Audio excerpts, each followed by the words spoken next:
Ladies and gentlemen, let's get ready to rumble!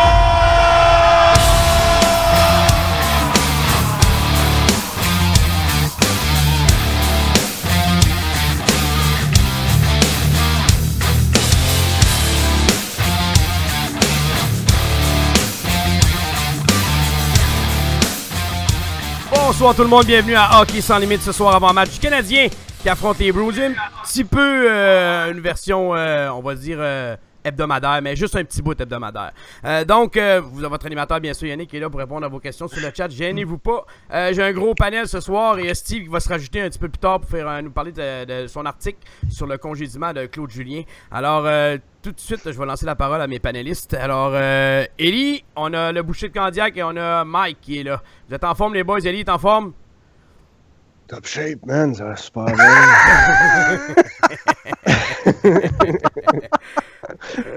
Vous avez entendu le Ellie Barry White de Hockey sans limite aujourd'hui qui a la grippe, et oui, qu'il est malade, mais il joue pareil comme Pacioretty hier. Il va nous livrer une performance digne de ce nom, j'en suis sûr. Ben, c'est du carré, ah ouais. On a aussi Mike, que vous avez entendu rire en arrière-plan, bien sûr. Mike, t'es en forme, mon Mike? Ouais, je me sens comme Brendan Gallagher à soir, le cœur de l'équipe qui revient. Je suis là, les boys. Hey, le boucher! Boucher, t'es en forme, le boucher? Ouais! Yes, ça sir. va, messieurs? Oui, monsieur. Ouais, t'es craqué. Ouais. Un gros dimanche, un gros dimanche. Ouais, en effet. Bon, les boys, on va revenir sur le match d'hier. Moi, je vais vous lancer vite fait, là. Sérieusement, là, Canadien, rappelez-vous, là, 2 semaines quand on a affronté les Flyers, le Canadien avait dirigé que 38 lancés vers le filet des Flyers. On criait que c'était affreux, que c'était scandaleux. Ben hier, les Blues de Saint-Louis n'ont dirigé que de 36 lancés au filet du Canadien contre 66 tentatives de tir du côté du Canadien. Les Canadiens ont remporté 70% des mises en jeu. Les mises en échec, moi ici je m'attendais à être dominé. Je suis comme surpris comme Ellie. 33 pour les Blues, 32 pour le Canadien. On peut-tu dire que celle-là hier, même si on aurait pu dire la même chose de Price qui avait donné 1 point au Coyote, que l'équipe lui a donné le 2 points. On peut dire que Montoya hier a causé la perte du Canadien de Montréal. On va se dire, il en a donné 2 là. Je vais vous lancer tout de suite là-dessus, les boys. Moi, j'ai donné mon opinion sur le match. Je pense qu'on aurait mérité un meilleur sort. C'est plate. On dirait qu'il n'y a rien qui rentre en même temps de cet incite. Gardien, équipe, c'est weird. Je vais commencer avec toi, Mike. Vas-y donc, hein, qu'est-ce que tu as pensé du match d'hier en général? Je vais faire ça short and sweet, un peu résumé la situation. C'est Montoya qui a donné le match. On a dominé pratiquement de A à Z. Moi, ce que je trouve, c'est que si le premier trio ne score pas 4 buts, mais on perd. Ça ressemble pas mal à ça. Il manque un petit peu de profondeur niveau attaque. L'attaque est comme toute centrée sur le premier trio. C'est pas mal ça que j'ai à dire sur le match. C'est vraiment bref, comme j'ai dit. Et le boucher, toi, qu'est-ce que t'en as pensé? Je vais finir avec Ali aujourd'hui. Hein. Ben écoute, regarde, défaite en 2 mots, All Montoya, là. Je veux dire, écoute, à chaque lancé, là, la toune de Ben Hill partait, là. C'était compliqué. Je sais pas, mauvais match, là, mais ça tombe comme juste comme dans pas le bon timing, mettons. Là. Déjà que Price a de la misère, il faudrait qu'il se lève un petit peu. Là. Mais hier aussi, côté Saint-Louis, là, beaucoup de lancers bloqués, là, 24 lancers bloqués. Fait que ça aussi, là, ça l'aide quand ta défensive est devant toi. Là. Fait que, non, hier, écoute, c'est Montoya, là, ça a scrappé toute la patente. Là. Et, ouais, en effet. Et Ellie, toi, qu'est-ce que t'as pensé du match en général? De quoi vous parlez, là, juste? Vous êtes bref, j'avais dit 15 minutes, pas 3, là. Comment les boys? Vas-y, Ellie, qu'est-ce que tu penses du match en général? Ok, là, c'est le temps que je prenne. Ah, là, tu peux en prendre, vas-y. Ben, écoute, les gars l'ont résumé, mais je suis pas aussi définitif à dire que c'est juste Montoya. Oui, Montoya a été pénible à regarder hier. Le premier but, c'était... What the fuck tu fais là, dude? En plus, il a semblé dire après que c'était pas... On pouvait penser qu'il avait pogné son patin dans la glace. Ouais, moi aussi, ça je pensais. Mais non, ça a l'air qu'il a vraiment perdu pied. Il essayait de prendre une photo sur un char comme d'un calendrier de garage. J'ai rarement vu ça. J'ai rarement vu ça pareil. J'ai essayé de me souvenir hier quand j'ai vu la dernière fois un gardien perdre pied de cette façon-là.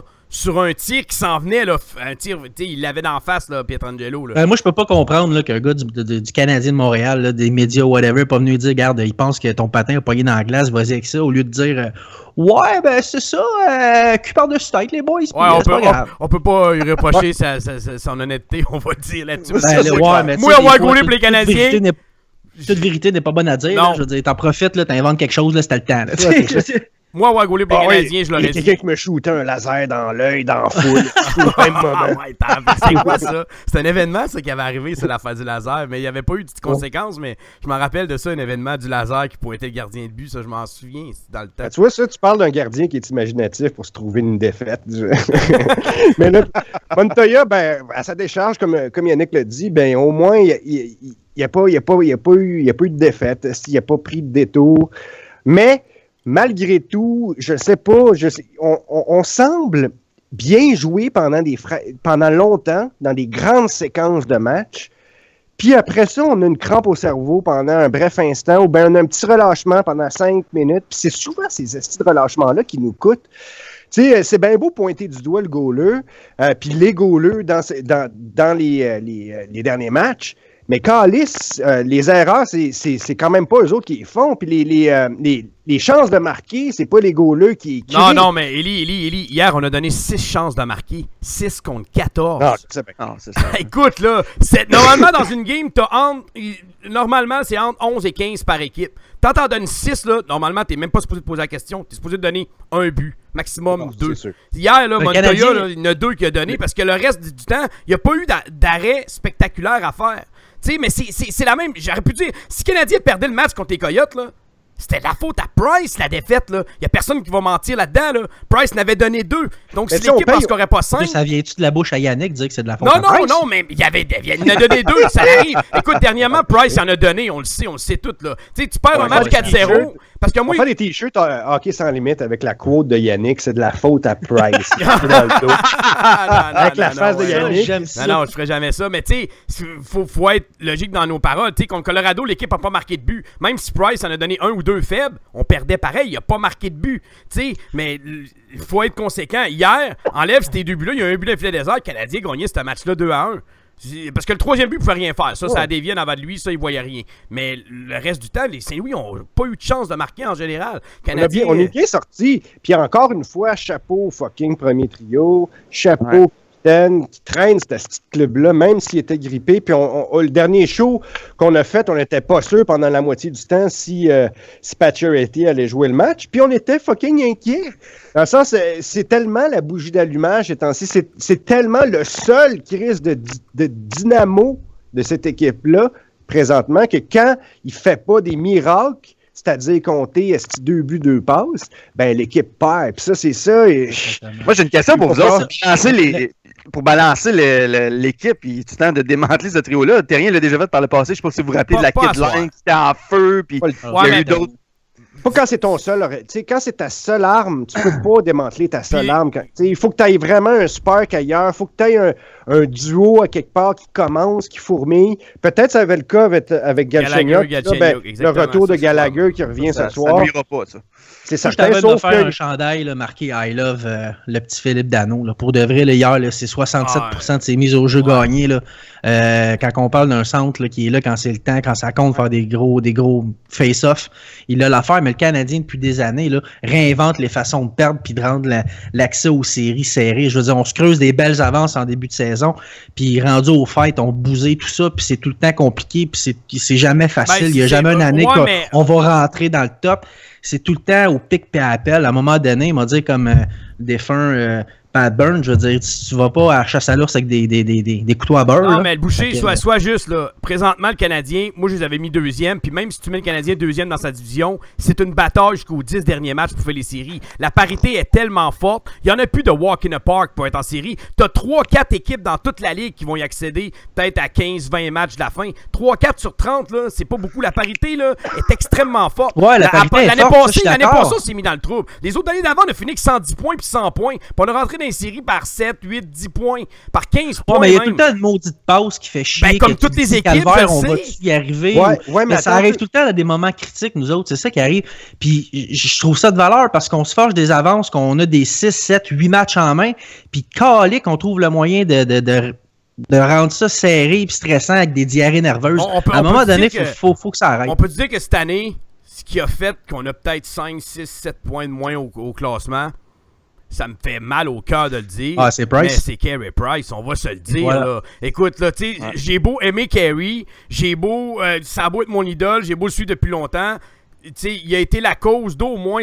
Il a peut-être gagné 10-12 points à lui, mais dans les 2 derniers mois, il en a peut-être fait perdre 6-7 facile. Fait que, tu sais, là, faut être logique. Si Carey Price aurait juste été dans la norme, on parle d'un gardien de 916 d'efficacité, on parlerait peut-être même pas d'urgence présentement, on aurait peut-être 75-76 points au classement, puis on serait quoi? On aurait 12, 13, 14 points d'avance sur les autres équipes?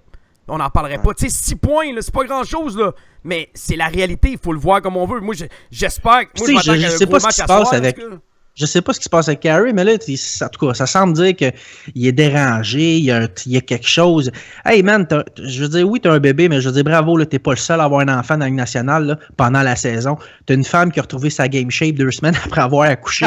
Elle est belle comme un cœur. Je veux dire, qu'est-ce que t'as, man, à pas être dans ton assiette? Écoute. Je te l'explique, oui. Je te l'explique comment c'est simple. Ça fait 15 mois non-stop que ce gardien-là s'entraîne pour revenir au jeu. Il a commencé en novembre l'année passée. Il a pas arrêté 1 minute pour revenir pour la Coupe du Monde. Il a été 1 an arrêté. Non, il a été 3 semaines arrêté. Il a commencé à s'entraîner après 3 semaines qu'il est sorti contre l'année passée contre les Rangers. Il a commencé à s'entraîner vers Noël. Ça fait quasiment 15 mois non-stop qu'il s'entraîne dans le gymnase. Il n'y a pas eu de break qui était passé, lui-là. 15 mois, c'est quasiment l'équivalent de 2 saisons complètes. Ça, là, combine ça avec la Coupe du Monde puis le calendrier condensé, là, la fatigue mentale, elle a atteint un niveau que j'ai rarement vu. Puis c'est pas le seul. On a nommé plein de... Mike a sorti une chose de Twitter l'autre jour. Il y en a plein, Canada, là. C'est comment, là, t'as arrêté gaulé là, pour le regagner. Non, mais mentalement, ouais, mais pour lui, pour Carey Price, qui revenait de 11 mois sans jouer, c'était extrêmement important. Ah oui, mais Calvaire, je dirais, si, il s'entraîne. Il s'entraîne pas 8-9 heures par jour. Là. Ouais, mais c'est un stress de revenir d'une... c'est un stress de revenir sur un genou pour un gardien de but, là. Tu penses-tu que Jonathan Quick va revenir puis il va être au top? Il va descendre une année, il va avoir une baisse de régime, c'est normal. J'espère qu'il va être bon, lui, il est dans mon pool, fait qu'il est bien mieux d'opérer Quick, parce que... Ouais, mais c'est ça, c'est s'il revient, parce que... C'est pas rien que ça, t'es 1 an sans jouer, puis après jouer match soir après soir, après 1 an sans des vrais matchs. Là, il n'y a aucun match en deux. Je veux dire, il fait jamais de 2 en 2. Il y a tout le temps un break ça n'a pas à un moment donné, là, je veux dire, Chris, t'es un professionnel ou tu l'es pas, là. Mets ta fatigue de côté, puis je veux dire, essaye de... Ah, man, regarde... je le vois travailler.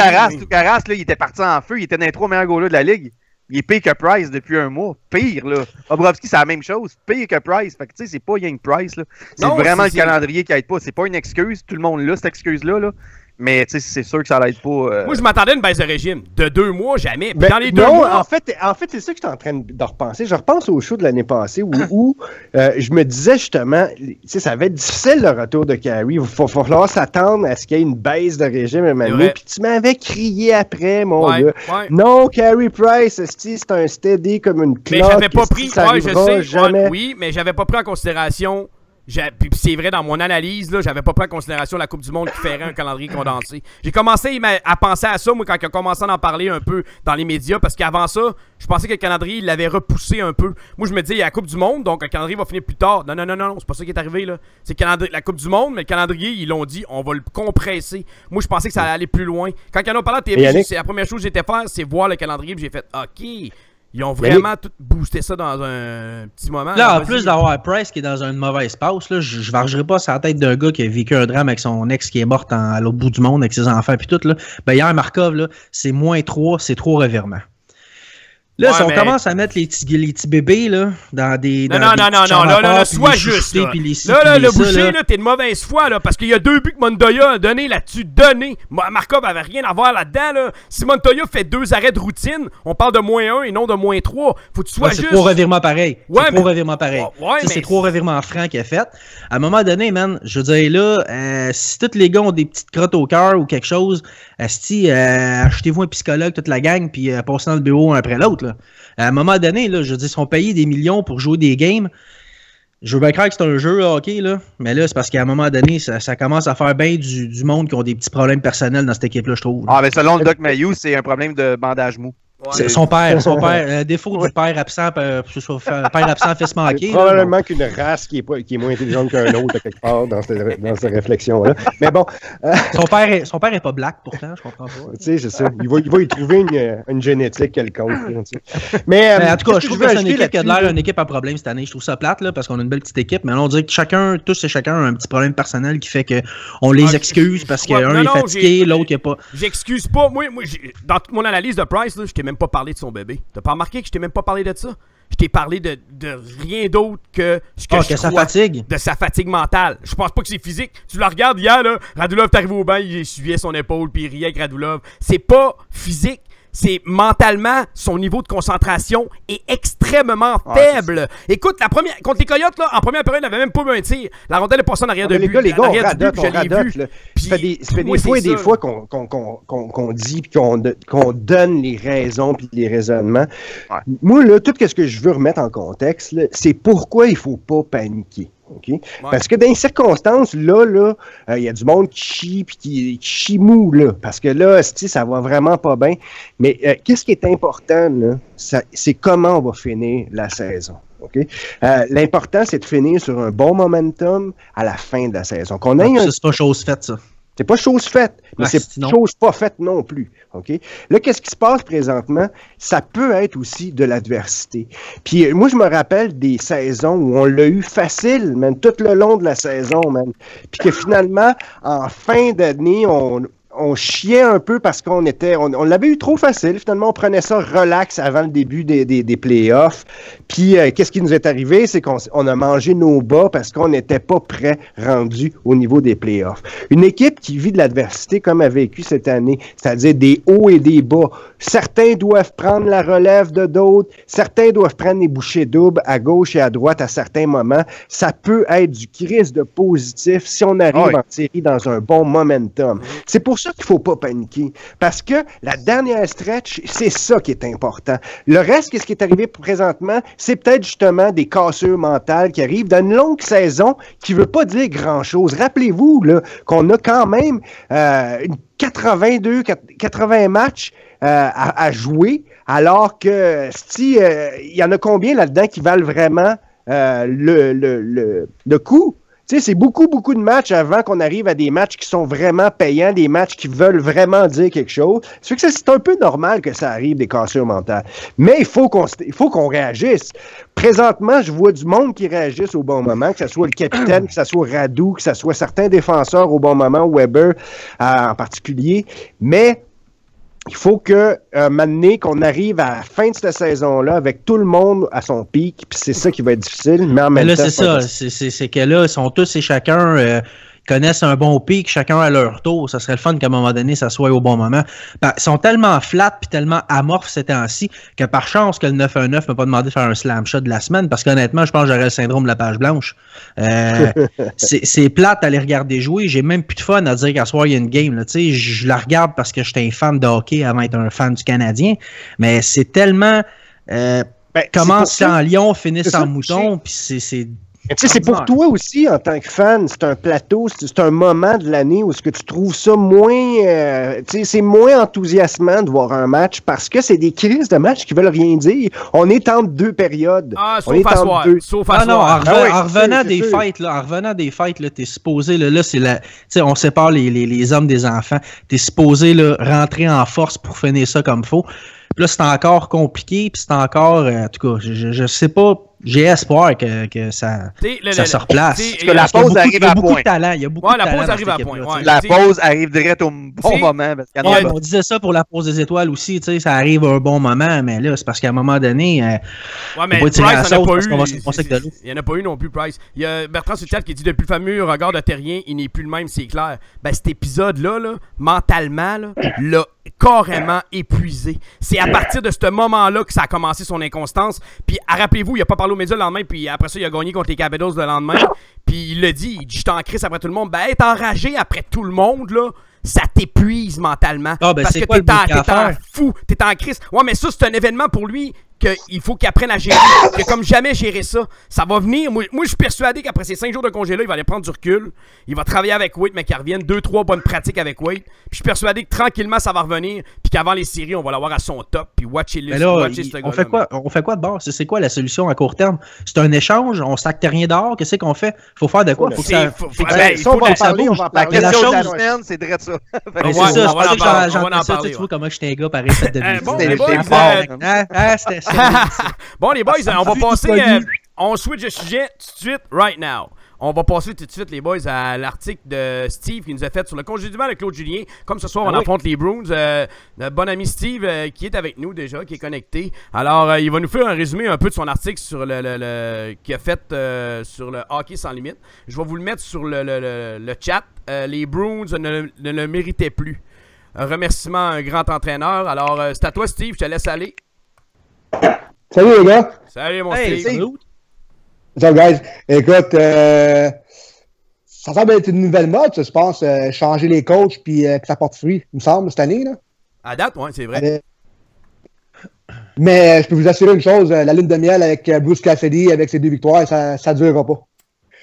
Juste avant de commencer, j'ai regardé le line-up des Bruins. Là, j'ai un petit peu honte, en tant que quand même fan des Bruins, d'énumérer le line-up de ce soir. Vous irez voir ça avant le match. Là, on chasse souvent sur le bottom 6 à Montréal, mais le bottom 6 à Boston, il est assez faible. Un beau top 6, ils ont Rask, puis après, c'est assez ordinaire. Ouais, c'est assez ordinaire. Mais là, il y a Bergeron qui semble se réveiller. T'as Marchand qui continue de bien aller. Ce soir, ce sera pas facile encore. Là. Ce sera pas évident. Là. Puis là, je vois sur le chat qu'il y en a un qui dit Boston 5-2. Peut-être pas tant que ça, mais moi, je pense que ça peut jouer en faveur de Boston à soir 3-2 comme il faut. Là. En fait, moi, je m'attends à victoire du Canadien, mais écoute, on va parler là-dessus après. Je m'attends avec les prédictions, on va avoir du temps en masse. Mais je vais vous parler un petit peu de Claude Julien. Moi, en fait, je suis un grand fan de Claude Julien. Puis je suis soulagé qu'il soit parti et qu'il soit démis de ses fonctions. Pourquoi? Parce que le deuxième étage, depuis 2010, là, ils ont scrappé, ils n'ont pas scrappé, ils ont dépouillé année après année des bons éléments des Bruins. Ça a commencé avec Brad Boyce qui ont donné pour Dennis Wideman. Quand ils l'ont donné, il a scoré, il y a eu 2 saisons de 30 buts avec les Blues. Par la suite, ça a été l'échange de Blake Wheeler. Ils ont échangé Blake Wheeler, super jeune, contre Rich Peverley. Ensuite, comment tu peux échanger un joueur de la trempe de Tyler Seguin? Je sais qu'il était discipliné, puis peut-être qu'il ne fitait pas dans le moule. Faut que jeunesse ça part, je suis tellement d'accord avec toi. Là. Mais sauf que si tu veux l'échanger, fine. Par contre, le retour, les gars, Louis Eriksson, puis Riley Smith, c'est pas des depth players, c'est quand même des bons joueurs, mais on ne sait pas, Tyler Seguin, là, tout le monde, c'est un centre numéro 1 dans la ligue avec un bon contrat, super jeune. Fait que éventuellement, ça finit par rattraper, les gars. Là. Pour venir à Louis Eriksson, je fais du coq à l'âne. Louis Eriksson, l'an passé, il ne savait pas s'il l'avait signé ou pas. Ils l'ont gardé pour essayer de faire les séries. Non seulement ils ne font pas les séries, mais en plus, ils le payent gratuitement. Ouais, sans rien à tenir en retour. Là. En gros, il reste Joe Morrow du trade. Peut-être Matt Fraser, mais je suis sûr où est-ce qu'il est rendu. Là, on n'est même pas obligé d'en parler, lui. C'est ça. Aussi, pour finir l'échange de celle-là, c'est Riley Smith. Mais, il a connu des bonnes saisons. Il a eu une bonne saison avec les Bruins, mais ils l'ont donné pour se départir du contrat de Marc Savard en retour du joueur préféré de Guillaume des Bruins, Jimmy Hayes. Jimmy Hayes, en parlant du bottom 6, là, il est là, lui. Ouais. C'est ça. Aussi, il me semble que depuis que Cannelly est en poste depuis 2010, il me semble qu'il y a l'épée sur la tête à Claude Julien. Puis, tu sais, je suis pas dans les médias, mais Je pense que s'il ne passait pas Montréal en 2011, là, l'année de la Coupe Stanley, il perdait son job. Fait que depuis 2011 que Claude Julien il vit sur du temps emprunté. Mais à moins que je me trompe avec Cam Neely, là, c'était l'eau et le feu, là, je pense aussi. Là, ça allait pas très bien ces deux-là ensemble. C'est effectivement. Pas bien avec personne, je pense. Ouais, ben c'est ça, mais c'est fatigant aussi de travailler quand tu as un boss qui est tout le temps constamment sur ton cas, puis attend juste la moindre petite erreur. Il l'a eu à l'usure, mais je suis d'accord avec toi pour dire que je pense que c'est un mal pour un bien, je pense, pour Claude Julien. Il va juste se retrouver d'autres choses ailleurs, puis ça va être mieux pour lui. Là. Ça, oui, c'est ça. Puis pour finir pour les échanges, tu sais, tout le monde cherche ça aussi. On parlait de Tyler Seguin, mais ils ont changé de Dougie Hamilton, un défenseur de 6 pieds 4 à 21 ans, parce qu'en prétextant, ils ont fait couler des mauvaises rumeurs. J'imagine que c'était un party animal puis c'était indiscipliné, mais il me semble que c'était lui, pour moi, qui remplaçait Janino Chara. Je me rappelle des séries de 2014 contre Montréal. Dougie Hamilton, c'est le meilleur joueur de toute la série pour les Bruins. Ça va le trader contre des choix à mes Flames. Fait que je suis vraiment chanceux, mais contre des choix, mais les choix, c'est encore une fois, Don Sweeney, je pense pas que c'est le bon choix pour être GM. Lui, qu'est-ce qu'il a fait avec les choix? Ben, il a pris Jacob Zaboril au lieu de prendre son coéquipier à Saint-Jean. Thomas Chabot, il me semble, maintenant, c'est facile à dire, mais il me semble que c'est un no-brainer. Je ne sais pas, là. Puis Jake DeBrusk au lieu de Matthew Barzal. C'est une méchante. Jake DeBrusk, c'est un peu ça que j'avais pris comme note. Jake DeBrusk, quand Matthew Barzal est là. C'est ça qu'on peut pas prédire l'avenir, mais il me semble que. Ouais, excusez, gars. Il me semble que Jake DeBrusk, c'est déjà un flop assuré, déjà en partant, là. Quand j'ai vu que Barzal était disponible et Boston avait les 3 choix suivants, j'ai fait « Ah non, ça va être fatigant. » Mais ils le prennent même pas. Écoute, on peut pas leur enlever ça, je pense, à Boston. Au moins, ils essayent. Ils font des gros moves. Ils ont été chercher 3 choix de première ronde. Ça n'a pas été concluant. Mais au moins, ils prennent les risques. Si on ramène ça à Bergevin, je veux dire, tu sais, des Mitchell, des Flynn, des gars de soutien, c'est bien le fun. Là. Mais à un moment donné, essaye. Je veux dire, moi, personnellement, en tout cas, en tant que fan, je pourrais pas en vouloir à Bergevin d'avoir essayé un gros move, même si ça foire un peu. Faut essayer, tu sais, faut arrêter là, d'aller chercher des gars en KHL en fin de carrière. Il a commencé par bâtir par le repêchage, puis lui, il a bien repêché. Sweeney, c'est ça son problème. Il veut bâtir par le repêchage, mais il repêche mal. Ouais, c'est ça. Les autres, on repêche bien, mais quand on voit qu'ils sont peut-être un peu trop coquilles ou qu'ils ont trop un ego, on les envoie ailleurs pour des gars en fin de carrière, 31 ans, 32 ans, c'est pas si fin de carrière que ça, mais quand même, tu sais, c'est qu'on n'essaye pas. Je trouve qu'on n'essaye pas assez ici d'avoir. Puis tu sais, ça, c'est peut-être à savoir aussi si les gars veulent venir à jouer à Montréal ou pas, mais. En tout cas, moi, je trouve personnellement qu'on n'essaie pas les gros coups, là, les gros coups de circuit pour essayer d'aller chercher c'est pas le temps d'aller essayer tout de suite, ces coups de circuit-là. Parce que là, tu vois, ça va te coûter un Sergachev, ça va te coûter un Houston, ça va te coûter un McCarron, ça va te coûter tout ce que tu as bâti comme relève. Parce que Benjamin est arrivé, là, le prospect numéro 1 dans les américaines, c'était Mike Blunden. Écoutez, là, puis regardez les prospects du Canadien présentement, là, mais si tu veux aller faire ces gros moves-là, ça va te coûter des premiers choix puis des Sergachev, Houston, tous nos premiers choix qu'on a repêchés. C'est ça à Montréal, c'est qu'on prend des gros noms, on fait comme wow, bon repêchage, mais Joie le vert, on les amène pas, on les laisse oui, mais laisse-leur le temps! Laisse-leur le temps! À un moment donné, là, laisse-leur le temps, ça fait quoi? C'est pas des top 10 au repêchage qu'on repêche, c'est des choix de 20, 25, 25, 30. T'en as un sur 10 ans qui vont percer d'un début. Pasternak est un exemple là-dedans. Un prospect, là, ça prend 3 à 5 ans à développer. Normalement, minimum. Les gars, c'est bien le fun, votre opinion, mais j'aimerais ça entendre la fin de la chronique de Steve, si possible. On est parti, là. Vas-y, Steve, pour Claude Julien, vas-y. Il reste pas grand temps là-dessus au show. Là, mais juste une question là-dessus, Steve, si tu permets. C'est-tu vrai la rumeur comme quoi le email que Claude Julien aurait reçu, qui n'était pas destiné, que Cam Neely a renvoyé à son staff pour chier finalement sur les qualités de coach de Julien? T'as-tu entendu parler? Puis si oui, t'as-tu les confirmations que c'est vrai ou c'est juste une rumeur? Ben, en fait, c'est encore au stade de rumeur, mais je serais pas surpris parce que Cam Neely, depuis qu'il est là, c'est jamais de sa faute. Fait que c'est facile de blâmer tout le monde. Puis c'est pour ça que c'est un peu ça que ça arrive. Puis, tu sais, Claude Julien, là, une chance qu'il était là depuis les 3 dernières années parce que ça fait quand même 10 ans qu'il est là parce que c'est une équipe, Claude Julien cache la vraie nature de l'équipe. Ouais. La vraie nature de l'équipe, c'est une équipe qui ne participe pas aux séries année après année et qui ne sont même pas contenders de faire les séries. Fait que moi, je pense que le bas fond les attend. Puis ça va pas en améliorant avec Don Sweeney et puis Cam Neely à la direction. Là. Donc, toi, tu t'attends que les Bruins tombent carrément au classement. Là. Ben moi, je m'attends, tu sais, à moyen terme, je m'attends à un lottery pick dans le top 5 d'ici 2 ans. Parce que Claude Julien, là, on est loin du Claude Julien que Kovalev avait humilié dans la chambre, les gars.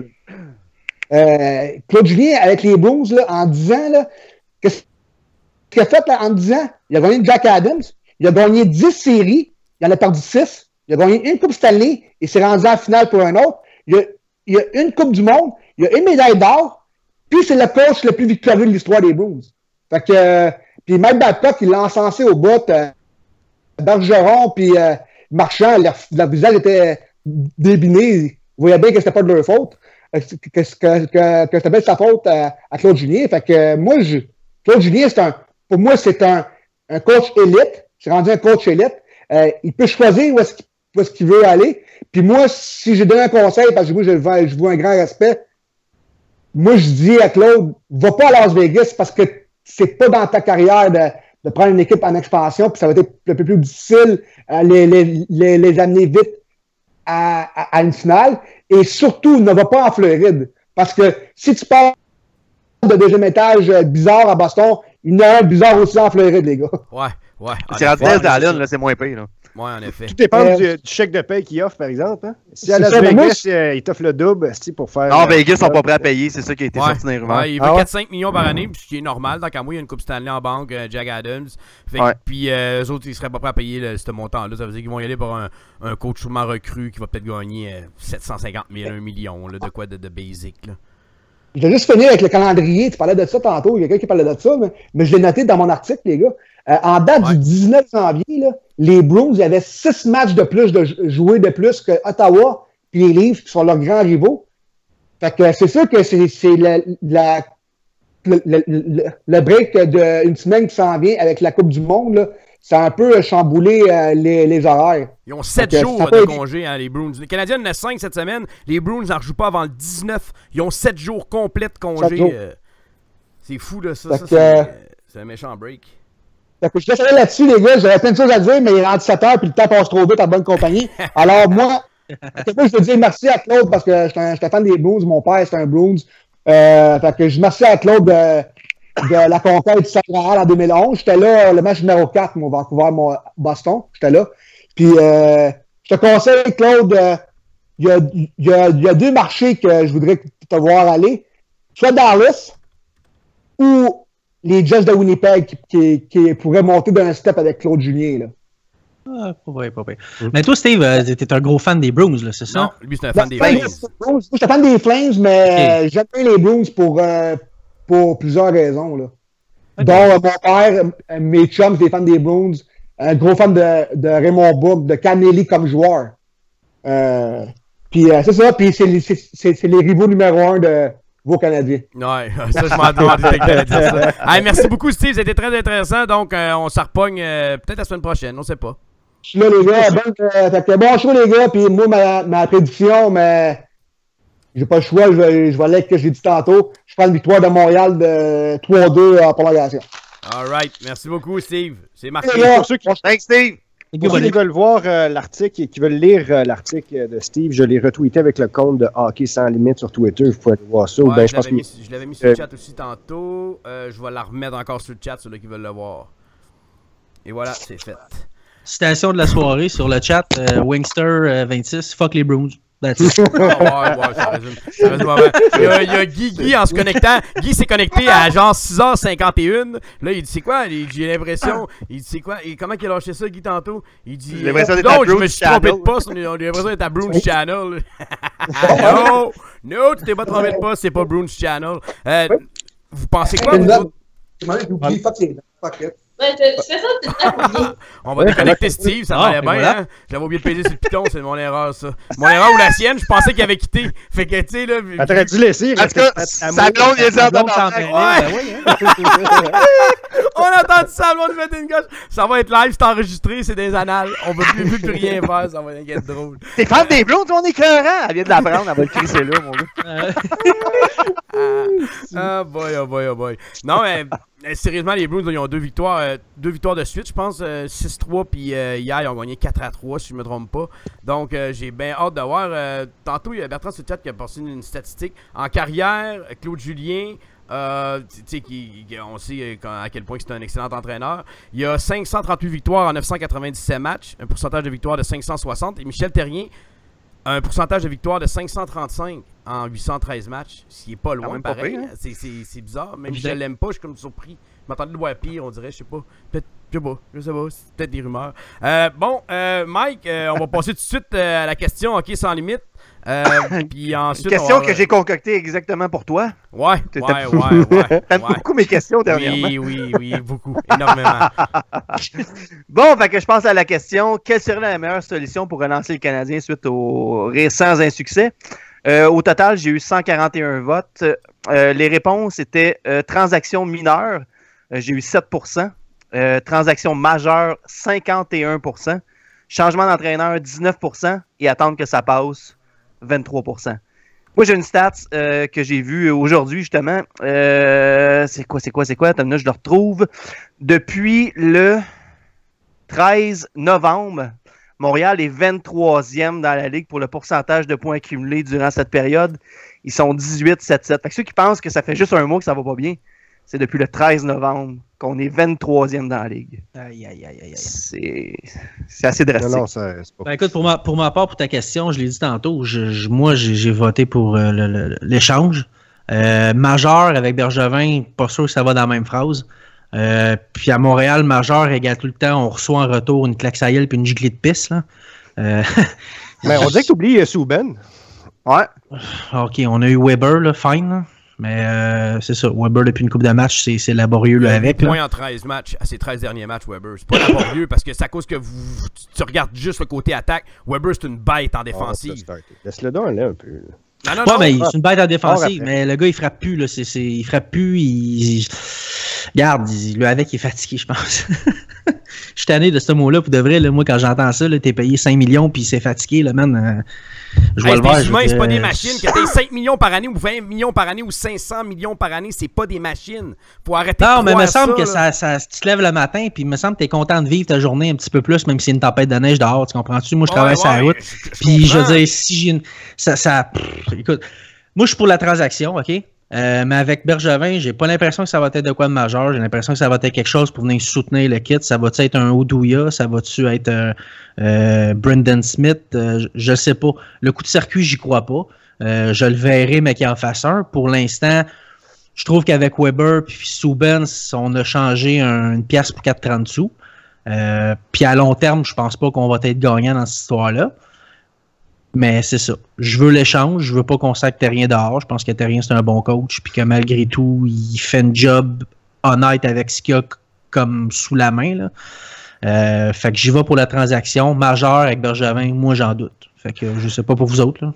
Moi, je pense que transaction majeure aussi, c'est ça que j'ai voté parce que c'est ça, ultimement, qui serait la best solution. Mais on s'entend que transaction majeure, ça laisse trois petits points d'interrogation, qui est à dire qui qu'on donne, combien qu'on paye. T'sais. Mais il y a beaucoup de rumeurs pour Duchesne, Duclair, puis tout ça. Puis moi, je pense sincèrement que ça va ressembler à ça. Je pense que si on a à faire une transaction, contrairement à ce que le Boucher pense, je pense que là, il faut qu'on fasse un gros move et non pas un move d'accompagnement. Un move d'accompagnement, c'est vraiment s'il n'a pas réussi son gros move. Ce qui est possible, parce que... C'est exactement, parce que ça arrive jamais avec Benjamin. C'est ça que j'essaie de dire. C'est que je suis d'accord avec ça, qu'on ait cherché un gros nom, mais... Sauf qu'il n'a jamais été à cette étape-là d'une concession non plus. Là, il était à l'an 5 de son règne. Ça fait que ça change la dynamique. Si tu appliques le raisonnement des dirigeants de la Ligue nationale, ben là, tu devrais être beaucoup plus ouvert à offrir pour gagner maintenant. Ça fait que donc, tout ça pour dire que moi, je pense sincèrement que c'est la solution. Est-ce qu'on va être capable de le faire? Je pense que oui. Mais avec l'expansion qui s'en vient, là, ça c'est une autre affaire aussi. Je pense pas que cette année, là, au mois de mars, à la date limite des transactions, ça va être une grosse discothèque puis que ça va bouger tant que ça. Il y a la grosse théorie que ça va se faire en juillet. Yannick est super pro ça, qui dit que ça va se bouger après. C'est possible. La seule affaire, c'est que beaucoup d'équipes veulent un défenseur. La surenchère va se faire là. Est-ce qu'on peut en profiter pour monter des équipes une contre l'autre? Je crois que c'est déjà ce qu'on est en train de faire. En bout de ligne, est-ce que ça va marcher? Si ça marche, on va avoir un overprice. Ça fait qu'on va aller chercher quelqu'un pour moins cher, selon moi. Donc, je le souhaite parce que je pense que c'est le moment de faire all-in. Le marché est à la baisse, mais pas la baisse. Le marché est à la hausse pour les défenseurs. Donc, on peut vendre un de nos défenseurs à gros prix. C'est le moment ou jamais, puis j'ai l'impression qu'on va le faire. C'est tout. J'arrête pas de me répéter, il faudrait que je me ferme la gueule. Bon, pour répondre un petit peu à ce que le Boucher a dit, dans le fond, la manière de bâtir une équipe aujourd'hui, surtout quand tu pars de la cave, comme Benjamin est arrivé, c'est que tu bâtis par le repêchage. Ça, j'en ai parlé tantôt. Là, Benjamin, il avait comme son plan de 5 ans, fait que là, il bâtissait avec son repêchage, puis il allait chercher des petites pièces ici et là, sans rien faire de majeur. Là, il est rendu à l'an 5 de son plan. Là, il a déjà commencé. Cet été, il a tradé Subban, il est allé chercher Radulov, il est allé chercher ça, il est allé chercher du caractère, chose qui manquait beaucoup. Là, à date limite, il va soit faire son gros move ou, comme Yann pense, peut-être un move avec un UFA. Cet été, peut-être c'est là qu'il va arriver le gros move. Moi, je prétends que cette année, là, c'était l'année décisive. Il est allé faire ses gros moves cet été, puis il va sûrement compléter cet été ou à date limite. Fait que c'est de même que ça va se régler, dans le fond. Fait que moi, tout, c'est le trade majeur que j'espère. Quand j'ai dit coach, je pense pas qu'on est rendu là. Tu sais quoi le problème avec le trade majeur? Le problème avec le trade majeur, c'est que tu dois attendre à la dernière minute, qui est à peu près là, pour décider est-ce que ton équipe est sur un bon momentum pour finir l'année et donc est-ce que j'y vais all-in. Puis selon les performances dernièrement, à part Pacioretty qui est encourageant, à part certains Markov qui a fait preuve d'un leadership, même si le dernier match n'a pas été excellent dans les circonstances, c'est vraiment là que le dirigeant doit savoir si c'est assez encourageant pour faire le move. Puis c'est peut-être ça qui va faire chier à la dernière minute. Lui, c'est impossible qu'il se dise que Price va continuer de gauler comme une graine de même. Ça, c'est impossible qu'il se dise ça. Il dit sa défensive. Moi, sa défensive, j'ai rien à dire contre. C'est son manque de profondeur à l'attaque, tant qu'à moi qui est la lacune. Puis il sait, là. Il sait qu'il ajoute un élément, là, puis on step up, puis d'aplomb. Exemple, la rumeur qui revient souvent, c'est Duchesne. Tu rajoutes un Duchesne, là, on n'est plus la même équipe du tout. Là, avec Galchenyuk, Duchesne comme 2 premiers centres, tu peux rivaliser avec n'importe qui. Parce que tu as un Pacioretty à l'aile, tu as un Radulov à l'aile, chose que d'autres équipes n'ont pas, à part l'élite. Là. Mais peu d'équipes ont un 4 joueurs solides de même. Tu rajoutes Duchesne, tu as Galchenyuk, tu as Pacioretty, puis tu as Radulov qui sont 4 joueurs élites tant qu'à moi. Là. Il y a peu d'équipes qui ont ça. Fait que je crois justement, parlant de Duchesne et de l'Avalanche, d'après Wingster, il y a 3 dépisteurs de l'Avalanche qui seraient là ce soir avec Joe Sakic. Ouais, t'as peu ça, c'est Mike qui va en parler. 2 dépisteurs. Ouais, c'est la prochaine section. Ouais, tu quoi rajouter, toi, Yann? Sinon, je peux enchaîner si tu veux. Non. Moi, le move de Subban Weber, j'appelle ça un move majeur. Puis je la referai demain matin, puis je la referai l'année passée, puis je la referai il y a 2 ans. Je m'en fous que le monde qui me dise que Weber, il va être dans long terme, on va être perdant. Là. Mais que vous voyez Sergachev à côté de Weber, mais que Weber soit rendu 35-36 ans, là, puis qu'il reste en arrière, là, puis qu'il regarde les choses aller, qu'il regarde un jeune Sergachev s'amuser sur la glace, là, vous allez jouir d'avoir ce duo-là à Montréal. Puis vous allez même pas penser à piquer Subban, parce que Subban, il va être... Puis je vais le répéter encore, Subban, il sera même plus à Nashville, puis il va être rendu à Toronto, puis il va nous faire suer comme des malades à Toronto. Parce que oui, je pense que c'est un bon défenseur, mais on avait besoin d'un général à la ligne bleue, puis on a eu un général à la ligne bleue. Puis je crois que ça apporte énormément à l'équipe. Beaucoup plus qu'un Piqué Subban, personnellement. C'est tout. Vas-y, Mike. Bon, section rumeur. Fait que j'en ai 3-4 sur le Canadien, puis j'ai quelque chose d'autre à la fin pour faire suer Yannick. Donc... Oh! Ça, j'aime ça. Donc, le dossier Matt Duchesne, qui revient à toutes les semaines, on dirait. Selon Matt Larkin du Hockey News, Montréal figure parmi les 3 équipes pouvant faire l'acquisition de Matt Duchesne et que nous devrions donner soit Nathan Beaulieu ou Sergachev, tant qu'à moi, on oublie Sergachev, Michael McCarron et un choix de première ronde. Les 2 autres équipes qui seraient contenders pour avoir Duchesne seraient les Hurricanes de la Caroline et les Prédateurs de Nashville. On s'entend que c'est les 2 autres équipes qui ont de la profondeur en défensive, ce que l'Avalanche recherche. Sérieux? C'est ça le prix, là? Fuck Go! Go! Ah, moi, tout de je vais suite. d'aplomb. Ah, je suis d'accord. Puis regarde, tu veux-tu un choix de 2 avec ça? Si, je vais te le donner. Ça prend ça, là. Répète-moi Ça- ton ça nom, prend- Mike. Lui, il dit Beaulieu ou Sergachev. Mais moi, j'oublierais C'est Beaulieu. Sergachev. Ouais, là. oublie Sergachev, là. Lui, là, mentionne même pas Ouais. le trade, là, il reste là. À part Exact. ça, Beaulieu, McCarron, premier choix. Mais moi, je prétends Go. que si tu mets Beaulieu à la place, c'est sûr qu'il faut que tu rajoutes un petit quelque chose. Là. Ben, un choix de 2. Ça revient Ouais, à ce que c'est je ça. disais. Là. Moi, je suis d'accord avec ça. Là, Tu sais, faut- le problème, c'est que je le ferais. le deal entre Beaulieu et Sergachev, c'est totalement un autre deal. Si tu prends Beaulieu, c'est un moins bon deal qu'offrir Sergachev, ça, c'est certain. Ça me ferait chier de donner Fait que, est-ce que- McCarron, est-ce que- mais... Mais moi, je suis prêt à sacrifier Sergachev. Ah, pas moi. Ah non, pas moi. Hey, tabarnak. Non. Même à un contrat contre Duchesne, je dis allez chier. Hey, Sergachev va C'est être que dans une 2 bête. ans, là, c'est que dans 2 ans, Élie, là, t'es prêt à avoir Alexis Yemlin, Nesterov, puis c'est qui Dans ton top 4, là. Ben, tu vas avoir Nesterov, tu vas avoir Yemlin, c'est qui l'autre gaucher qui manque, là? J'en oublie Weber. un. Ben, Beaulieu. Dans le fond, ça va être lui. T'es faible en esti, là. T'es faible Ah, d'aplomb. non, Sergachev, c'est... Avez-vous vu le but qu'il a marqué hier en... Écoute, là. Ouais. Non, Je pense pour moi, non, jamais. Alors, j'ai c'est un avec petit Sergachev. joyau. Là. Moi aussi, Yulson, je suis garde prêt ça, à le là. donner. Yulson, je serais prêt à le sacrifier, mais Ouais, parce qu'à droite, on est fort. tu sais. L'affaire, c'est qu'on a les. C'est certain que c'est. L'affaire, c'est que, tu sais, s'il faut payer le prix, puis on parlait tantôt de payer le prix, est-ce que le directeur gérant est prêt à payer le prix? Si c'est ça, payer le prix, moi, je pense que c'est une option à considérer. Reste à savoir, comme on parle, comment tu sens que l'équipe est, est-ce que c'est la bonne année, est-ce que c'est le temps, il faut y aller. Mais bon, c'est cher payé. Mais comme tu sors de là avec la piste manquante aussi de ton top 6. Ah, ça, là. c'est sûr. Ça, c'est sûr, mais faut pas te planter des 2 prochaines années parce que t'es dans la merde solide.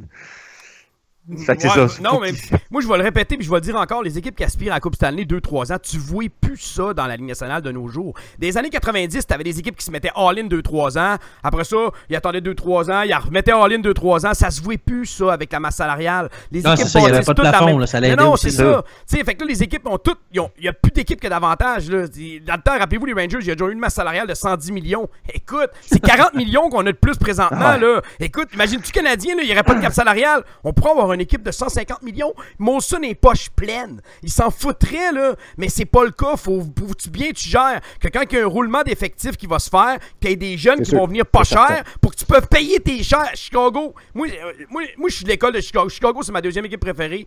Puis j'étais content de l'avenue de Bergevin parce que je me dis, il va amener cette mentalité-là. Puis j'ai toujours prôné cette mentalité-là depuis des années, mais avec, tu sais, on s'entend, Markov se blesse. Et qu'est-ce que fait M. Pierre Gauthier? On va aller chercher Caberlet. Quelle option intéressante. Tu sais, là, tu comprends, là? Ben, c'est ça, paniquer. C'est carrément ça, paniquer, ce que Bergevin fait pas et que je veux pas qu'il fasse. Moi, je pense que moi, cet été, on pourrait c'est sacrifier un impossible Emeline. qu'il cherche un défenseur. Parce que le marché pour les défenseurs est trop haut. Ah, Ben, aussi. peut-être un Oduya, Eli. Peut-être un défenseur de Ah, ce style-là. UF. Les prix sont ridicules, dude. Ouais, mais s'il coûte un deuxième au lieu d'un 3, tu y vas-tu pour un deuxième? Moi, je prendrais la chance. On en a 2 l'année prochaine, puis 3 en 2018. Tu veux un deuxième choix en 2018? Ok, mais te le donne les deuxièmes choix en 2018. Mais le prendre au dia pour le reste de l'année, moi. Tu comprends ce que je veux Moi, dire? je pense qu'il faut essayer de passer Beaulieu. Si on réussit à passer Beaulieu d'une façon ou d'une autre, on est gagnant. Pour un attaquant, L'autre- là. Oui, pour un attaquant. Donc, c'est ça- certain qu'il va peut-être falloir donner plus de jeunesse. Tu sais, dans le Ouais. sens, McCarron, j'ai pas le goût de le donner. Mais là, là. Ellie, si tu fais ça, ok, puis je suis d'accord avec toi, là. Mais tu sais, mais quand tu regardes l'organigramme des défenseurs du Canadien, t'aurais Nesterov avec Patterson. Puis ça, j'aurais Ben, pas de trouble à voir c'est- ça. Mais qui Il t'a va falloir septième? un an de plus d'expérience pour qu'on soit solide en défense, c'est certain. Qui t'a Sauf que septième, là, maintenant, présentement, il là, tu vas faut avoir cette qui pièce-là à septième? l'attaque. Je sais, On je peut comprends, pas. Ellie, je le comprends. C'est ça, je te demande. Tu vas te ramasser avec qui? Redmond, 7e défenseur? C'est ça que je veux savoir. Je suis d'accord avec la trade de Beaulieu, puis je L'affaire, le ferai Yannick, moi c'est ici. qu'en théorie, on a le meilleur gardien de but de la Ligue nationale et du monde. Donc, Voilà. prêt Puis t'as Sergachev qui est là probablement l'année prochaine. On permettre s'entend de pas pas dans un avoir rôle la top meilleure 4, mais défensive du monde. Tu sais, il faut, Ouais, mais faut t'en aller créer pareil quelque de la part. mode défensive, là. Tu sais, tu l'as dit tantôt, là, c'est une gestion de fucking chiffres. Un moment donné, si tu veux avoir au moins... Parce que, tu sais, tu peux pas avoir un left wing puis un centre, OK? Non, mais si mettons, t'as un mais centre regarde, dans mettons- l'organigramme, ben là, tu viens d'updater d'une coche, tu deviens menaçant. Tout le monde a du temps de jeu raisonnable. Tous les trios jouent contre des trios plus faibles de temps en temps, ainsi de suite. Mais je crois qu'il y a des Euh, options, moi, envisageables, peut-être. Mettons que tu dis le Beaulieu dans un deal avec un deuxième choix, puis tu vas chercher un moi, je pense que Patrick Sharp à Dallas coûterait pas mal moins cher que Beaulieu puis un deuxième choix. Là. Personnellement, je pense qu'un deuxième choix, ils vont te le shipper. Eux autres, il vient UFA. C'est moi, je pense qu'il va y aller location cette année. Pense, Andrew Ladd a coûté quoi? Il a coûté un premier choix puis Dano. Mais tu veux-tu plus un sniper ou tu veux plus mais Andrew Ladd avait 30-31 ans. Là. Le Sharp a 35 ans. C'est pas le même range de... Ça fait que je me dis, mettons que Sharp te coûterait Beaulieu puis un deuxième choix. Mettons. Bergevin dit OK, mais moi je vais te rajouter un troisième choix, mais renvoie-moi Oduya avec Sharp. Fait que là tu donnes Beaulieu, mais t'as Oduya qui vient remplacer Beaulieu, puis t'as Sharp qui joue top 6 à l'avant. Ah, mais Sharp, là, à l'âge qu'il a, là, c'est encore une fois, là, c'est. Non, mais c'est de la location. Du patchage, là. Ben oui, mais c'est pour cette année. Bergevin, il bougera pas. Quoi? Ça te fait rentrer en playoff, tu fais une ronde, puis tu te fais sortir le cul par-dessus tête. Il n'y aura pas de gros trade cette année. C'est un gars qui peut tout faire. C'est un scoreur, c'est un bon fabricant de jeu. C'est un gars qui est bon défensivement. C'est un gars il est capable de tout faire. Et puis l'expérience des séries, il a gagné des coupes. C'est direct ça que ça prend. Mais on en a plein à Montréal là, qui ça prendrait plus que ça. Non, Patrick Sharp, il est supérieur à tout ce qu'on a. Il est supérieur à tu mets Gallagher avec, mettons, exemple, là, avec Galchenyuk. Le troisième meilleur allié. Facilement notre troisième meilleur allié. Je pense pas que ça serait... Moi, en tout cas, je pense pas que ce serait ça la solution miracle pour se rendre bien loin. Là. Moi, c'est encore du patchage. À 35 ans, là, si tu t'en veux un autre fatigué, quoi. C'est ça, là, cette année. Là, on y va pour la gang des pensions vieillesse. Non, on va y aller location. On va y aller location. T'auras pas de gros trade. Ça donne jamais rien de bon. T'auras pas de gros trade avec l'expansion. Ça va dépendre. Boucher, voyons, si le marché est vraiment trop haut, il n'y aura pas le choix de se rabattre sur quelque chose d'autre. Parce que des trades dans la nationale, il y a eu combien de majeurs cette année? Il y en a eu 0. Ben, s'il n'y en a pas d'os qui se fait, là, moi, je vous le dis, là, puis checker la date puis l'heure, puis je serai pas gêné, là, on va rentrer en playoff. On va faire une ronde, puis on va s'en tourner jouer au golf. Pas nécessairement. Si Price retrouve ses repères, puis t'ajoutes Patrick Sharp sur le top 6 avec un Oduya sur la troisième paire de défenseur, un Oduya qui est capable de jouer avec Weber en plus, ben si t'ajoutes juste ça, là, moi, il va y aller location. Avec le repêchage d'expansion pour la liste de protection, les équipes vont pas aller chercher des gros joueurs qui ont des contrats en poche. Ça leur limite, ça leur coupe les jambes.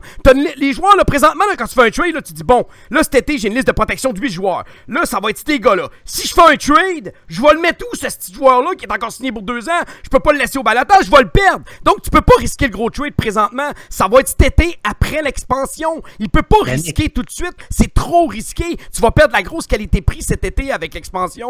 C'est pas que je continue à croire, puis je suis persuadé qu'il va y aller location style. Je dis pas ça, là. Style. Vanek, on va rentrer en playoff, on va faire fermer la gueule, on va faire une ronde ou deux. Non, un vrai top 6. Pourquoi? Je veux dire, on avait une équipe inférieure que ça il y a 3 ans. Oui, exactement. On s'est rendu en finale de conférence. On a Radulov de plus que l'année passée. On a Radulov, puis il y a 2 ans, on a ajouté qui? Vanek. Puis on s'est rendu en finale de conférence avec un Vanek, là. Vanek qui était lâche. Patrick Sharp, il a une éthique de travail irréprochable. OK, mais Yannick, avoue que l'impact d'un Duchesne versus un joueur de location... Ben oui, Elie, ça là, je pourrais pas te mentir. L'impact d'un Duchesne va être beaucoup plus grand que les autres, je suis d'accord. Mais Sakic, il a le gros bout du bâton. Si tu lui donnes pas ce qu'il veut, il va dire, ben moi, j'attends, je m'en fous. Il reste 2 ans de contrat à lui. Je m'en fous, je vais le trader au draft. 2 ans pour le trader. C'est sûr, mais moi, en tant que fan là, de hockey puis fan du Canadien un peu, là, je suis écœuré en esti de me faire de rentrer dans les playoffs puis de me faire sortir après une ronde, 2 rondes, 3 rondes. J'aimerais ça être rentré fort esti pour une fois. Il y a 25 équipes qui sont dans ta position. 25 fans, ben pas fans, là, mais 25. Ah, mais ça arrive aux autres, pas nous autres. Ça peut-tu à un moment donné déboucher notre affaire là, puis arrêter de se mettre des plans quinquennales puis des plans quinquennales puis à un moment donné, là, je vais dire, si boire, c'est une équipe de hockey, c'est pas une gang d'ingénieurs. Là. Fait 5 ans qu'il est là, Bergevin. Laisse le temps aux jeunes de se développer là, puis qu'ils prennent leur vraie valeur, parce que tu sais que quand tu échanges un jeune qui n'a pas de valeur comme McDonough, quand tu le mets dans un deal, puis après ça, tu te rends compte 3 ans plus tard que tabarnak, tu t'es fait crosser comme un cave, là, ben c'est ça. Là, si tu vas donner des jeunes qui n'ont pas de valeur, tu dis, oh, moi, je vais avoir un tel jeune. Puis DG, il fait comme Gainé, il fait comme, oh, ouais, ramasse-les, je m'en fous. Puis il se ramasse, c'est une super vedette, là. Ben, t'as l'air d'un cave. Donc, c'est mieux d'être patient, d'attendre que ces gars-là soient développés. Si le Canadien avait entendu que McDonough jouait avec le Canadien, puis il aurait été bon, là, imagines-tu la valeur de McDonough qu'on aurait eu? Ça aurait été 10 fois pire. On aurait pu avoir même McDonough à 1 contre 1 contre Gomez, ça aurait même pas fait. Tu comprends-tu? Fait qu'il faut être patient avec nos jeunes. Puis là, son temps encore très jeune. Tout le monde criait à Montréal que c'était un vol aussi, là. Tu sais, ça, c'était pas une surprise, là. Arrête un peu, là. Moi, j'ai pas crié au vol. J'étais content de l'avenue des choses, puis je doutais sur McDonough, puis j'étais content. Non, j'étais content de l'échange sur le coup parce que ça l'a permis d'amener d'autres joueurs. Gomez a permis d'amener de Giunta, de Camilleri. Puis, tu sais, on allait nulle part depuis à peu près 10 ans quand ils sont arrivés, ces gars-là. Là. Content de même, toi, quand tu reçois à Noël un Ziploc, tu dois être fou comme la marde, man. Non, ça n'a pas. Hey, rappelle-toi, reviens dans le temps. Scott Gomez, il y avait des bonnes saisons. Il y avait une mauvaise cette année-là, puis après, avant ça. Scott Gomez, là, entre les deux lignes bleues, c'est le meilleur. Mais en défensive et en attaque, c'est nul à chier. Là. Hey, il a fait des saisons de 65 puis 70 points. Oui, voyons, c'est quoi tu dis là? Ouais, mais... Là, rapporte-toi dans le temps, le Canadien, ça fait 10 ans qu'elle allait nulle part, qu'il n'y avait rien. Price venait d'arriver. Il était tout jeune, on n'avait pas de goaler, on avait Jeff Hackett, c'était tout croche. L'équipe allait nulle part. C'est normal d'être content d'arriver. Bon, enfin, un gars qui vient de faire des saisons de 70, 65 points, qui avait déjà fait 90 points, qui avait une Coupe Stanley. Tu dis, bon, ben, on a amené du leadership. Bon, ça a floppé total, on va se le dire. Là. Mais dans le temps, moi, c'était McDonough, je l'avais dit ouvertement. J'ai dit, moi, McDonough, ça m'inquiète parce que je pense qu'il va devenir une future vedette dans la Ligue nationale. Puis je me suis pas trompé. C'est pour ça que j'étais plus ou moins d'accord avec le trade, mais je me disais, bon, ben au moins, on va gagner. On faisait pas les séries, on a raté les séries, je pense, 4 saisons sur 5, juste avant la revenue de ces gars-là. Tu sais, là, il y a eu des bons puis des mauvais coups, là. Tu sais, là, faut le voir comme ça. Allez, boys. On n'est même pas rendu à l'étape de faire suer Yannick, puis... ouais, je sais, il reste 5 minutes, fait que il faut que tu finisses ta chronique. Ouais, vas-y ta chronique. Bon, j'enchaîne ça, mon gars. Let's go. Bon, fait que, comme vous avez dit tantôt, à soir, pour en rajouter à la rumeur du Shane, il y a 2 scouts qui sont là avec Sakic pour la game Montréal-Boston. Puis moi, de ce que j'ai lu, Adrian Dater de Colorado dit qu'il scout les 2 équipes. Fait que ça en rajoute encore. Selon Darren Jagger, il serait pas surpris que Montréal et Tampa Bay pourraient de nouveau transiger. Ne vous faites pas d'illusions, il s'agit d'un centre bottom 6 de 6 pieds 7, agent libre le 1er juillet, puis ça serait Brian Boyle. D'ailleurs, j'ai vérifié ses statistiques en ce moment, il y a 13 buts, 7 passes, il est plus 7, il joue en moyenne 13 minutes 45, 52% aux mises au jeu, 80 mises en échec, puis il reste 622 000 à son contrat en ce moment. Fait que tu sais, ça fait de sa masse, c'est un trade mineur, on s'entend. Le nom d'Alex Burrows a circulé partout cette semaine. Même lui serait enclin à venir à Montréal. Le DG Jim Benning a dit que sa valeur, ça serait un choix de 3e ronde. Fait que, moi, j'en veux pas, mais ça coûte rien. Tu veux mettre ça où? On a plein de bottom 6, je me dis. C'est ça, je vais m'emmener. Boyle, par exemple, je le prendrais, là, mais pas Burrows. Bon, il est l'heure de faire suivre mon ami Yannick. Max Truman, j'ai parlé live aujourd'hui en plus pour confirmer tout ce qu'il avait dit sur DLC aujourd'hui. Il a sorti une bombe dans les dernières semaines et ça n'a rien à voir avec une éventuelle transaction. Il affirme que 2 joueurs du CH auraient eu des altercations avec Michel Therrien. Cette année, soit Carey Price, après le fameux regard glacial, les 2 hommes se seraient engueulés dans le vestiaire après le match et Therrien lui aurait dit de se contenter d'arrêter les rondelles. Mais Truman, j'ai pas privé puis il m'a dit que c'est une nouvelle source. Fait que, tu sais, ça reste à voir si c'est vrai. Ça, il n'en est pas certain, mais il a quand même sorti la nouvelle, fait qu'il a un peu confiance. La deuxième altercation... Ça sort aussi longtemps après, j'ai bien la misère. La deuxième altercation aurait impliqué Andrew Shaw suite à sa pénalité stupide qui a coûté le match face au Cap. Shaw se serait fait engueuler devant tous ses coéquipiers. D'ailleurs, plusieurs de ses coéquipiers n'auraient pas apprécié que Shaw se fasse humilier devant eux. Pour ajouter à tout ça, Simon Gagné aurait aussi affirmé qu'il avait parlé avec beaucoup avec beaucoup de joueurs l'ayant côtoyé et qu'il ne serait pas très apprécié dans la chambre. Il en parlant de Therrien, là. Fait que là, je me demande si la réunion Price, Weber, Pacioretty, c'était pour avoir le pouls de la chambre, justement, en lien avec tout ça. Ça, c'était un article sur DLC, ça? Ouais, DLC. Mais tu sais, quelque part, Therrien est reconnu pour être un coach à Grand Blanc. Là. Fait que c'est pour ça que Muller est là, peut-être aussi pour adoucir la patente. Puis il y a des altercations, là, écoute bien, la saison est longue, là, puis les gars sont fatigués. Fait que ça peut arriver que ça se... Ben, avec Shaw, ça me surprend pas. C'est des choses qui peuvent arriver. Puis tu sais, Shaw, il y a une altercation, là. De faire devant tous ses coéquipiers, tu sais, invite-le en privé dans le bureau, puis engueule-le comme tu veux. Oh, il devait l'avoir déjà fait. Si Michel Therrien a fait ça devant le vestiaire, c'est à cause qu'il avait déjà amené dans son bureau. Ça, je peux te le garantir. Il n'y a pas un coach qui va aller l'humilier de même sans raison. Yannick, rappelle-toi quand c'est arrivé le regard gate, qu'est-ce que j'avais émis comme théorie, comme quoi Carey Price, il avait voulu prendre défense de son gardien lors de l'humiliation du 10-0, genre. Puis c'est pour ça qu'il avait pété sa coche la fois où est-ce qu'on l'avait sorti, puis il avait fait le regard. Puis là, il avait pété sa coche. Puis il avait comme, tu sais, cette coche-là était plus pour défendre ses coéquipiers que contre l'entraîneur. Est-ce qu'il y a plus que ça? C'est possible, parce que Chris, n'oubliez pas que lors du sommet des 4 leaders, là, whatever, il y en avait combien, là? Ben, le seul qui n'a pas step up le match d'après, c'est fucking Carey Price, pareil. Là. Ça fait que, est-ce qu'il y a d'animosité entre les deux ou est-ce que c'était juste du show pour démontrer du soutien à son backup? La question se pose. Ben, écoute, moi, du flafla puis du pognage d'un vestiaire, là, c'est des choses qui vont arriver, puis c'est pas... ça va arriver encore et encore. Là. À un moment donné, le Joie le Vert, c'est un club de hockey, c'est pas une CPE. Si les gars sont fatigués puis qu'à chaque fois, il faut leur parler, il faut aller les prendre en privé parce que les petits garçons, ils sont pas contents. Joie le Vert, à un moment donné, tu pognes des pénalités épaisses. Il y a une chose qui se fait pas. Assume, assume. Si l'histoire avec Carey Price est vraie, ça ne se fait pas, puis rien, tu joues ta job en faisant ça. Oh non, ben ça, c'est vrai. Price, je suis un petit peu plus... je vois hockey, je vais le donner. Là. Mais là, chat qui coûte bien, man. Tu pognes une pénalité épaisse qui met le club dans la marde, ben je m'excuse, mais je vais te ramasser dans le club, tu sais, fait que tout bad. Fait que les prédictions, Yannick, il reste une minute. Ouais, allez-y avec vos prédictions, vite faites, les boys. On va peut-être déborder pour ma part, je l'ai marqué sur le chat, là, 3-2 Boston, j'espère me tromper. Puis si je me trompe, ben je serai pas gêné de m'excuser au prochain jour.